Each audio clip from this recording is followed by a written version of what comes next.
je lui ai pitché une idée qui vraiment tenait sur un post-it, quoi. Elle m'a dit: «J'adore, 6 fois 52 minutes, je suis en colère, j'ai envie de parler d'un truc, personne ne le fait, bah voilà, je le fais». Moi, j'ai eu un syndrome de l'imposteur pendant très très longtemps qui m'a empêchée de me lancer sur des trucs. C'est pas parce que c'est pas exactement l'idée qu'on avait dans la tête au départ que c'est pas un bon film.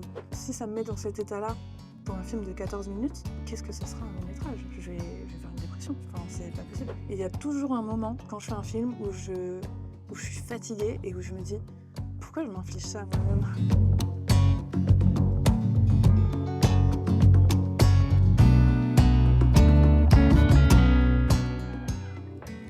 Donc bonjour à tous, aujourd'hui nous sommes avec Alexandra. Tu es scénariste, réalisatrice et monteuse aussi. C'est ça. Voilà, donc est-ce que dans un premier temps tu peux te présenter brièvement, nous raconter un peu ton parcours, la genèse de ta passion pour le cinéma, comment t'en es arrivée à travailler là-dedans? Donc, je m'appelle Alexandra, j'ai 34 ans. Je suis monteuse depuis 15 ans et scénariste réal depuis à peu près 5 ans. Je suis passionnée de cinéma depuis toute jeune et donc j'ai fait des études de cinéma. J'ai fait une option cinéma au lycée et après j'ai fait un BTS audiovisuel option montage et post-production. Après j'ai fait une troisième année de licence de réalisation, mais mon objectif ça a toujours été d'être monteuse parce que c'était vraiment ce que je voulais faire depuis que je suis toute petite. J'ai toujours aimé l'audiovisuel, on va dire. Parce que en vrai, mon amour du cinéma, il a commencé avant par un amour des séries télé. J'étais élevée aux séries télé, à la trilogie du samedi, Buffy contre les vampires et compagnie.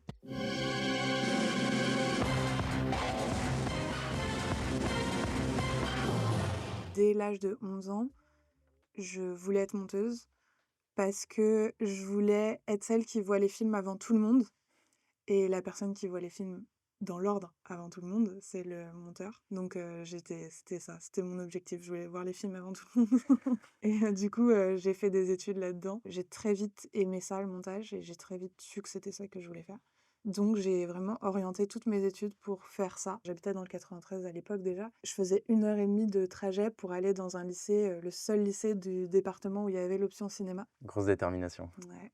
Et du coup, est-ce que petite déjà, tu as eu l'occasion de faire du montage sur Windows Movie Maker comme tout le monde, enfin Oh comme ouais, beaucoup de même gens? avant Ouais. avant ça, j'ai même fait du montage sur Pinacle, qui Tu montais était quel genre de projet en fait? déjà des films de vacances. J'avais une caméra, que j'ai toujours d'ailleurs, une caméra, mini DV, je filmais un peu tout et n'importe quoi. À l'époque, j'avais pas trop de talent de réalisation, quand je revois les rushs, je suis là genre: «Mais vraiment, je cadrais n'importe comment». Mais ce que je voulais, c'était avoir des images pour après pouvoir les monter. Ouais. Et aussi, bah, comme au lycée, donc forcément, j'étais en option cinéma, donc j'ai rencontré des gens qui avaient la même passion que moi. Et donc on faisait aussi des petits films. Dans l'option cinéma, on devait faire un film de fin d'année. Et du coup, bah, il y a ce film-là où en vrai, les profs, ils nous ont un peu laissé carte blanche et on faisait notre truc. Et on le montait aussi, et c'était trop cool. Enfin, on faisait toutes les étapes, c'était trop bien. Toi, tu es monteuse, mais quand tu es vraiment sur la casquette de réalisatrice, qu'est-ce qui t'intéresse le plus? C'est d'écrire, de faire le découpage, de gérer les comédiens pendant le tournage? J'imagine en tant que monteuse, du coup, tu as déjà une vision très, fixe de ce que tu veux, je pense, tu sais déjà ça? Ouais, je pense que le fait d'être monteuse de base, ça aide à, je visualise énormément. J'ai déjà les images, dans la tête, et j'ai déjà limite le montage, dans la tête. Et donc déjà ça aide énormément pour écrire, le scénario, mais surtout, après pour faire le découpage. Mes découpages techniques, c'est des découpages de montage, en fait. Mais ce que j'aime le plus, je sais pas, parce qu'en fait, j'aime toutes les étapes. Il y a effectivement ce moment où, d'un seul coup, il y a une idée qui vient, et ça, c'est trop cool parce que c'est le moment où d'un seul coup, t'as un truc d'adrénaline et du coup, t'y penses tout le temps. Et moi, mon truc pour essayer de développer un peu ma créativité, c'est je marche beaucoup, j'écoute de la musique et du coup, je fais que de penser à des trucs, j'ai des images qui viennent. Et en fait, ça, j'aime bien cette phase-là où juste je pense à des plans que j'aimerais faire, des scènes que j'aimerais faire, des idées de dialogue et tout. Donc, j'aime bien cette phase-là. Après, j'aime bien aussi quand tout prend sens et que du coup je me dis, enfin je me pose devant mon ordi et que j'écris, l'AV1 du Ouais. scénar, ça c'est cool. Le découpage, ça va très vite parce que forcément, vu que je l'ai déjà pensé 1000 fois dans ma tête, Mmh. j'ai les images, donc faire le découpage, ça va très vite. Mais en fait, j'ai ce truc depuis toujours, pour toutes les activités, que j'aime bien, c'est que je suis très impatiente. En fait, j'ai toujours envie d'être à l'étape d'après. Donc en fait, quand j'écris le scénar, j'ai déjà envie de faire le découpage. Une fois que le découpage il est fait, il y a toute la phase de prépa. La prépa, c'est la phase que j'aime le moins parce que tout Plus ce le qui est côté, production, organisation, logistique, ça? je déteste Ouais. ça, mais je suis obligée de le faire. Enfin, sur mes films, autoproduits, Bien je sûr. suis obligée de le faire, mais je déteste. Quand cette phase-là, elle est en cours, moi, j'ai qu'envie d'être au tournage. Et quand je suis au tournage, je profite, hein, du moment, c'est trop cool les tournages et tout, mais j'ai déjà hâte d'être au montage. Quand je suis au montage, j'ai trop hâte de voir le film. Enfin, j'ai vraiment tout le temps hâte d'être à l'étape d'après. Ouais. Le summum de ça, c'est quand, je peux enfin montrer le film aux gens, quoi. Que j'ai des retours, sur ce que j'ai fait, quoi. Bah, je me retrouve beaucoup dans tout ce que tu dis et quand tu écris, est-ce que tu te fais aider? Est-ce que tu as déjà écrit à 2 mains ou plusieurs? Et est-ce que tu as tendance à montrer tes V1 à quelqu'un, à prendre en compte des retours? Ou est-ce qu'au contraire, tu es sûre de toi, tu es toute seule dans ton délire et tu fais le truc, jusqu'au bout toute seule? Bah, ça dépend des films. Il y a des films que j'ai écrits, toute seule, de bout en bout, et il y en a d'autres où j'ai écrit avec des gens. Alors souvent, ça part d'une idée que j'ai, mais des fois je sens que, moi toute seule, j'ai pas les capacités de développer bien cette idée. C'est plus pour les dialogues. Ça va mieux maintenant, mais au début, je me sentais pas du tout à l'aise d'écrire des dialogues. J'avais l'impression que tout ce que j'écrivais, ça sonnait mal, Mmh. ça faisait fake, ou alors que c'était pas utile, Du coup, je me suis fait aider. Alors, bah, sur certains de mes films, j'ai travaillé avec Laura Leoni, qui est une super meuf, qui est scénariste, elle écrit à la fois pour du théâtre, mais aussi pour des films. Elle est aussi comédienne, c'est elle qui joue dans mon film, mon tout premier film, Je suis nue.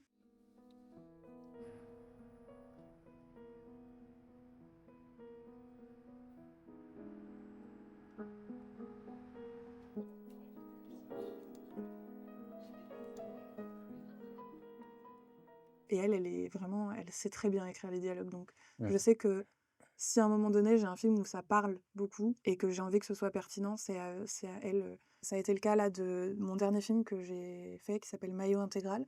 En gros, je suis allée la voir, je lui ai dit mon idée et je savais que ça allait être un film où c'est que des filles qui parlent entre elles. Et moi, je sais ce que je veux qu'elles disent, mais je sais pas comment je veux qu'elles le disent. Mmh. Et donc, du coup, je lui ai dit, voilà, c'est ça le film. J'ai envie qu'elle parle de ce sujet-là. Ouais. J'ai envie que la conclusion, du truc, ce soit ça. Enfin, fais ta Ouais. magie. Toi, tu lui donnes ton intention, ton point A, ton point B et Ouais. elle va tricoter tout autour. Elle m'a écrit un truc et c'était super parce que on est sur la même longueur d'onde, ça aide énormément. Mmh. Quand tu travailles avec quelqu'un, à l'écriture, il faut que ce soit quelqu'un avec qui tu es sur la même longueur d'onde parce que sinon Exactement, c'est ouais. mais là, du coup, avec elle, ça match, très bien. Je lui ai demandé des modifs, mais vraiment, c'était juste limite pour raccourcir, parce que je savais qu'il fallait que je fasse un film de moins de 5 minutes et enfin, sinon c'était super. Après, j'ai aussi travaillé avec, un ami à moi qui s'appelle Guillaume Bellard sur, mon film Sabbat, où là, bah, pareil, en fait, j'ai tout en tête, j'ai toute l'idée, j'ai toutes les images, et je sais exactement ce que je veux que mon personnage y dise, enfin, dans le fond.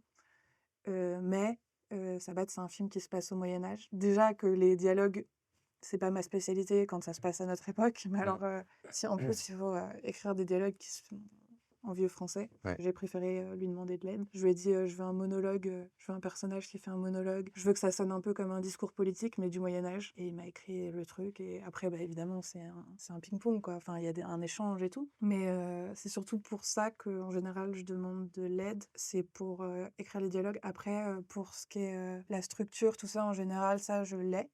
Ça, c'est pas un souci. Mais forcément, plus je vais commencer à faire des trucs plus longs, moins j'ai les outils parce que bah, être scénariste, c'est un métier et qu'il y a des gens qui savent faire. Et moi, j'ai besoin d'apprendre aussi. Pour le court-métrage, ça va parce que je comprends la structure et tout. Mmh. Mais à partir du moment où je vais passer à la série ou au long-métrage, là, moi, je sens que j'arrive au bout de ce que je sais faire. J'ai eu la chance, il y a 2 ans, d'être produit pour écrire une série. Ce qui s'est passé, c'est que j'ai une productrice qui est venue me voir parce qu'elle aimait bien ce que je faisais.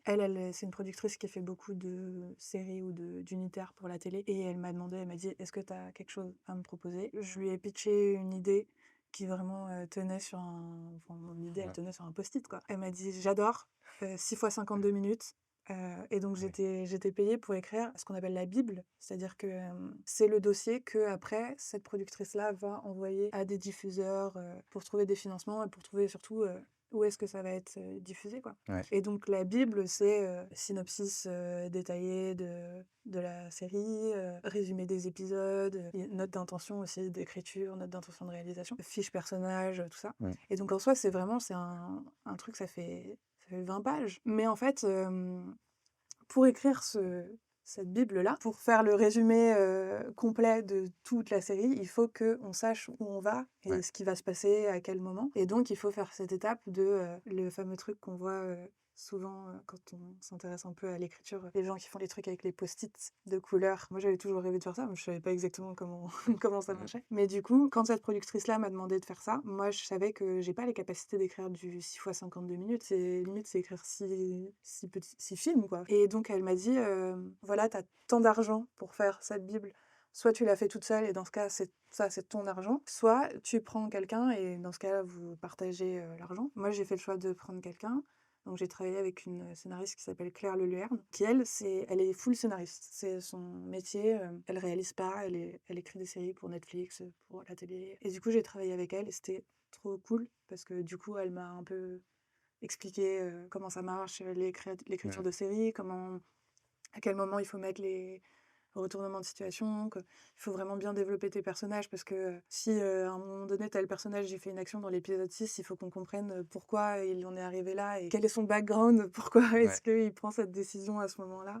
Donc ça, c'était hyper cool, hyper enrichissant. Donc c'est souvent comme ça que ça se passe. Le ping-pong entre deux personnes, écrire à plusieurs, je trouve qu'il y a un Mmh. truc où ça va beaucoup plus vite parce que tu balances une idée, et direct, la personne, elle rebondit derrière, soit avec une meilleure idée, soit Mmh. avec en te disant bah oui, oui, elle est trop bien cette idée-là, ou non, celle-là, elle est pas bien. Ouais. Ce que forcément, on n'a pas quand on écrit tout seul. Mais c'est dur Et aussi, je trouve, parce qu'il faut trouver quelqu'un, qui est vraiment sur la même longueur d'onde que soi et qui a le même genre d'idée, qui va faire quelque chose qui va te plaire et que ça plaise aux 2. Parce que c'est dur, je trouve, quand tu es dans une situation où tu as une idée en tête et une intention, une vision et que les gens, balancent des idées qui ont pas de rapport avec ce que toi tu avais en tête et de leur dire, «Ouais, non, calme-toi, ça va pas, c'est pas ça le truc». Je trouve que c'est ça le plus dur, c'est d'essayer de quand on monte une équipe, c'est soit d'embarquer les gens avec nous, de leur faire comprendre notre intention et notre vision et de parfois, calmer le jeu sur leurs idées et cetera. Comment tu gères ça, toi? bah, en fait, moi, j'ai eu de la chance de tomber, que sur des gens, en écriture en tout cas, avec qui ça match bien. Si, ça m'est déjà arrivé de projets, qui se sont pas faits d'ailleurs. J'ai écrit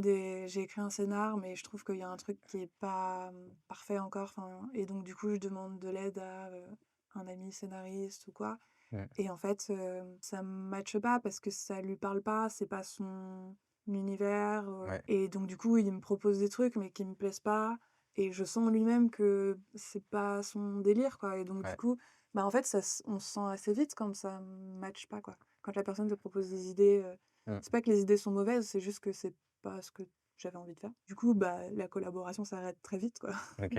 Mais aussi, à côté de ça, moi, il y a aussi plein de projets où j'ai écrit toute seule. Il y a des projets où, en fait, c'est tellement clair dans mon esprit Ouais. que j'ai pas besoin qu'on m'aide. Enfin, des fois, je le fais lire à des gens, mais pas toujours parce que j'ai juste envie de faire mon truc et j'ai pas envie que ce soit parasité par, des retours avant même que enfin, moi, je sais que ça marche. Je sais que ça marche parce que j'ai le montage dans la tête, Ouais. donc je sais que ça marche. Ouais, mais c'est ça qui est dur des fois de faire comprendre aux autres. C'est dire: «Non mais t'inquiète pas, dans ma tête j'ai tout, j'ai déjà le storyboard, tous les cadres et tout, je sais que ça va marcher» et le transmettre sa vision, je trouve que c'est parfois compliqué, quand Ouais. on essaye de monter une équipe. Et d'ailleurs en parlant d'équipe, comment tu fais toi pour trouver une équipe? Et bon, j'imagine que c'est beaucoup ton réseau, tes amis, mais est-ce que tu as des techniques particulières, des je sais pas, des sites, des petites annonces, des trucs pour trouver des équipes? Bah, moi, j'ai de la chance, comme je suis monteuse depuis longtemps, je connais beaucoup de gens dans l'audiovisuel, donc j'ai pu, demander à ces gens-là. Au début, ça m'a beaucoup aidée. Notamment, mon premier film, je l'ai fait, parce que, moi, j'ai été monteuse dans une boîte de prod pendant un temps. C'était une boîte de prod où, déjà, à l'époque, je ne bossais plus, mais quand j'ai écrit le scénar de mon premier film, je leur ai fait lire parce que je voulais leur avis, en mode: «J'ai jamais rien réalisé de ma vie, je sais que ça va me coûter de l'argent, donc dites-moi si ça vaut le coup ou pas, parce que si ça vaut pas le coup, je le fais pas, quoi». Et je leur ai fait lire et ils m'ont dit, «Bah, non seulement ça vaut le coup, mais en plus nous, on va t'aider à le faire». Et du coup, toute l'équipe, enfin tous les techniciens, avec qui je bossais avant comme monteuse, bah, du coup, c'est devenu mon équipe, de tournage, et ils m'ont aidée, ils m'ont Mmh. prêté le matos, enfin, j'ai rien dépensé, quoi. C'était royal pour un premier film. Après j'ai aussi, beaucoup, testé des choses, c'est-à-dire que sur les films suivants, je changeais d'équipe à chaque fois parce que j'avais envie de ça se passait toujours bien, hein, c'est pas du tout parce que ça se passait mal et que j'avais envie de bosser avec d'autres gens, non, ça c'est juste que, bah, j'avais envie de tester, de bosser avec une autre chef op, un autre, pour voir en fait, pour, Ouais. tester des choses différentes, enfin même à l'image, chaque chef op n'a pas sa même, patte, enfin Mmh. et puis aussi pour, moi me tester moi aussi en tant que réal, voir comment je peux fonctionner avec des équipes, différentes, Mmh. des gens que je connais plus ou moins bien et du coup, oui, après, il manque toujours des techniciens, même quand on connaît, plein de gens, il manque toujours des techniciens. Au début, je passais beaucoup par cinéaste.org, Ouais, qui est un site assez connu. pareil, ouais. Après, c'est un peu à double tranchant parce que, enfin, souvent beaucoup de réponses, mais des fois, c'est beaucoup des gens qui sont un peu amateurs et c'est bien parce que ça permet de c'est aussi à ça que ça sert, hein, ça permet aux gens de s'entraîner, tout ça. Mmh. Mais après, quand c'est un projet sur lequel, tu as mis un peu d'argent de ta poche, bon, tu pas forcément envie d'avoir un ingé Ouais. son qui a jamais pris le son de sa vie, quoi, donc c'est Mmh. toujours un peu compliqué et sinon, moi maintenant je passe beaucoup par, Instagram, souvent quand il OK. manque un technicien, je poste une annonce. L'annonce, elle est relayée par, Faut avoir du coup quand même une petite base de followers qui sont dans le milieu et qui peuvent ouais, connaître et ouais, ça envoyer quoi. ça aide, ça Ouais, aide beaucoup, ouais. OK. Pour les maquilleurs, maquilleuses, beaucoup, Ouais. souvent ça, je poste, sur Insta et en général, j'ai toujours des réponses, mais après, ouais, sinon pour les sites, pour les gens qui ont pas forcément de contact, bah, en vrai cinéaste, c'est toujours, Pour débuter, c'est bien, ouais. ouais, franchement. On mettra un lien en description. C'est quoi pour toi le poste, en général, le plus dur à trouver? Parce que moi, j'en ai identifié un, à chaque fois je galère. Toi, c'est lequel? Alors avant, j'aurais dit ingé son parce que, ceux qui acceptent le moins de bosser bénévolement, c'est les ingé sons. Souvent, ils demandent à être défrayés ou des trucs comme ça et en soi, je comprends, c'est normal, enfin, mais d'un côté, je me dis: «Mais pourquoi je dois défrayer l'ingé son?» Enfin, c'est pas juste de défrayer l'ingé son et pas, Mmh. le chef op, alors que le chef op aussi, il vient avec son matos, enfin, c'est toujours, Il y a un petit sentiment d'injustice, ouais. bah, pour moi, c'est soit on paye tout le monde, soit on paye personne, quoi. Je suis d'accord. Mais c'est, après je comprends aussi, enfin moi en tant que monteuse, le nombre de fois où on me demande de bosser bénévolement et où j'ai envie de dire: «Bah les gars, ça fait 15 ans que je suis monteuse, je bosse plus bénévolement maintenant». Mmh. Mais du coup oui, donc je comprends, enfin maintenant j'ai trouvé, j'ai ma petite, Tu as trouvé ton ingé son, ouais, j'ai ouais. trouvé mon ingé son. En plus c'est une fille et ce qui est Ah, c'est rare. rare et donc j'aime bien. Moi, c'est les mixeurs son. À chaque fois, j'ai beaucoup de mal à trouver des mixeurs son. Moi je prends quelqu'un qui fait les livres. Ah oui, c'est bien. Ah ça, c'est faut que je trouve quelqu'un qui fait ça pour, ouais, c'est à chaque fois, moi, c'est un calvaire d'en trouver. Je même en mettant des annonces, j'ai genre 2 réponses. Ouais, Alors que quand tu cherches un comédien, tu as 100 réponses tout de suite et en plus, quand on trouve, bah, souvent pareil, c'est ceux qui veulent être payés à chaque fois. ouais, Donc des fois, je lâche un petit billet parce que je me dis: «Bon, c'est de la post-production». Tous les gens sur le tournage étaient bénévoles, donc ça va. Mais c'est vrai que je me sens un peu mal à l'aise de payer un peu quelqu'un et pas du tout les autres, mais ouais. faut faire avec. Et je reviens un petit peu en arrière, parce que bon, tu es quand même plutôt monteuse de formation à la base, mais tu as quand même fait plein de films qui sont trop cool. Et donc comment enfin, tu es un peu autodidacte du coup sur la direction, comment tu as été formée? Moi personnellement, c'est surtout d'avoir regardé pendant des heures et des heures depuis tout petit des making of de films. Et en fait, depuis je sais pas, pour moi du coup, c'était naturel la manière dont on faisait un film en fait grâce à ça. Et toi, comment tu t'es formée du coup pour vraiment la réalisation? J'ai fait une licence de réalisation, enfin après mon BTS audiovisuel. Je OK. suis rentrée directement en troisième année, de licence. Mais en fait, bon, c'était à la fac et c'était plus, théorique que pratique. Ça m'a pas apporté, grand-chose, mais sinon non, après, bah, je me suis pas formée en soi, mais je pense que, bah, effectivement, le fait d'être monteuse, ça fait que je sais comment ça marche. Enfin, Ouais. des rushs, j'en ai vu Mmh. plein, donc je Avec les sais. prises et cetera, tu comprends, ouais. Et je sais comment ça se passe un tournage. Quand j'étais plus jeune, je regardais beaucoup les making of dans les bonus de DVD, bon Ouais. ça n'existe plus maintenant les bonus de DVD. Ah non et puis des Heu, mais ouais, je regardais beaucoup. Moins maintenant parce que, maintenant j'ai un truc de frustration, quand je regarde, certains making of, de tournage. C'est beaucoup des tournages américains et déjà ça se passe pas pareil et surtout, bah, c'est des trucs où ils ont beaucoup d'argent et beaucoup de matos et moi je me dis: «Bah, moi j'aurais jamais ce matos-là, donc il faut que j'apprenne à faire sans ce matos-là». ouais, Moi je suis plus, l'école de la débrouille, quoi. J'espère un jour, hein, que j'aurai, des millions d'euros pour faire un film et que j'aurai, tout le matos que je veux. ouais, Mais pour l'instant, c'est pas le cas, donc pour l'instant, j'ai plus, trouvé des trucs et astuces pour arriver à faire des belles images avec très peu de matos Et ça, c'est pas en regardant les making of, du Seigneur des Anneaux que je vais le C'est voir. vrai, c'est vrai, c'est vrai.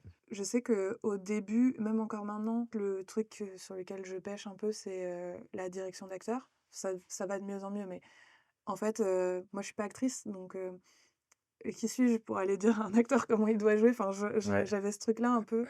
Puis je suis très gentille aussi, enfin je suis très gentille et très douce et ça fait on dirait que je me la raconte, mais je dis ça dans le sens, c'est plutôt un défaut, ouais. au début sur le tournage, c'est que Tu j'ai tout pas le temps l'impression de forcément déranger quoi, quand je donner des demande un ordres, ouais. truc Oui, et parce que la direction, c'est vraiment ça, c'est guider et presque donner des ordres et des intentions et ouais. ça demande une certaine, entre guillemets, «une forme d'autorité» qui est compliquée à avoir, au début quand tu commences, ouais. Ouais et en fait, au début, je pensais que ça allait être un gros point négatif. J'ai une forme d'autorité d'une certaine manière, mais je suis pas, charismatiquement, autoritaire Ouais. et du coup, je me disais, pendant longtemps, je me disais: «Bah, je pourrais jamais être réalisatrice» puisque justement dans les making of, Mmh. tu vois les réals, ils donnent des ordres, quoi. Ils Moi, gueulent, je donne beaucoup, pas ce d'ordre. sont des Moi, fous. je Moi, je demande et je Mmh. m'excuse 4 fois quand je suis: «Alors désolée de te déranger, mais si tu pouvais prendre le son, comme ça». Du coup, au début, je me disais: «Ouais, ça va pas marcher» et en fait, les gens, ils ont pas besoin qu'on soit autoritaire avec eux, les techniciens qui savent faire leur travail, ils ont juste besoin que tu sois clair dans ce que tu demandes, Mmh.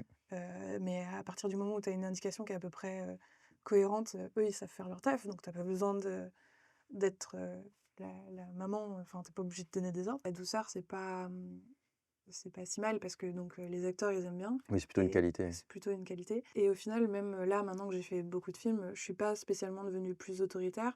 Je pense que j'ai un tout petit peu moins le syndrome de l'imposteur. Moi, je l'ai toujours, hein, mais je l'ai un tout petit peu moins, ce qui fait que je m'excuse un peu moins d'être là. Ça, Mmh. c'est une chose.